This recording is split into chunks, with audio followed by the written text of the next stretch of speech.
அந்த கிறித்துவ இளைஞர் என்னோடு பேசிக்கொண்டே வந்தார். நான் அவரிடம் கேட்டேன், பொன் ராதாகிருஷ்ணன் அவர்கள் நாடாளுமன்றத்தில் இருந்த பொழுது, மத்திய அமைச்சராக இருந்த பொழுது, உங்கள் தொகுதியை எப்படி அவர் பார்த்து பார்த்து பார்த்து பராமரித்திருக்கிறார்? அவர் முயற்சி எடுக்காமல் இருந்திருந்தால் திருவனந்தபுரத்திலே இருந்து நாகர்கோவிலுக்கு நான் எத்தனையோ முறை வந்திருக்கிறேன். திருவனந்தபுரத்தில் விமானத்தில் இறங்கி அங்கிருந்து நாகர்கோவில் வருவதற்கு சில நேரங்களில் 3 மணி நேரம் 4 மணி நேரம் ஆகும்.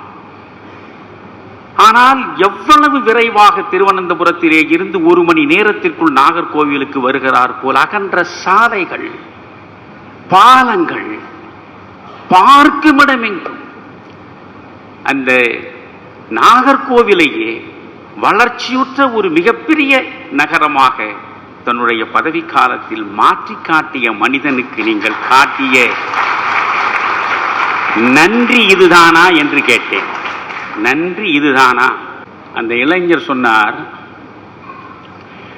ஐயா மன்னிக்க வேண்டும், இது நடந்தது, ஐயா மன்னிக்க வேண்டும். உண்மையில் இதுவரையில் எத்தனையோ நாடாளுமன்ற உறுப்பினர்கள் இந்த மண்ணில் இருந்திருக்கிறார்கள். கிறித்துவ சமுதாயத்தை சார்ந்தவர்கள் கூட இருந்திருக்கிறார்கள்.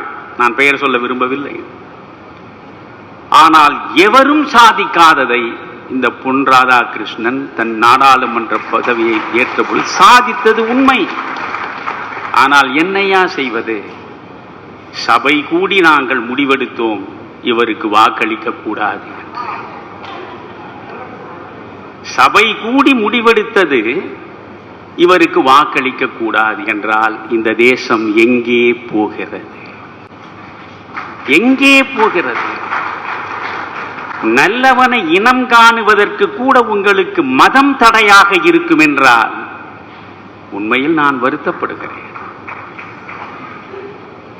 நான் மிகவும் போற்றி மதிக்கக்கூடிய மனிதர் ஜே கிருஷ்ணமூர்த்தி, கிரேட் பிலாசபர், உலகம் மதித்த மிகப்பெரிய மனிதன். நான் விரும்பி விரும்பி வாசிக்கக்கூடிய மனிதன் ஜே கிருஷ்ணமூர்த்தி, JK. அவரிடத்தில் மிக அழகாக சொல்வார், be a Christ, don't be a Christian என்பார். எவ்வளவு அர்த்த அடர்த்தி உள்ளது தெரியுமா? Be a Christ, you be a Christ, but don't be a Christian. கிறித்துவாக இரு, கிறித்துவனாக இருப்பதை விட அதுதான் முக்கியம் என்றார்.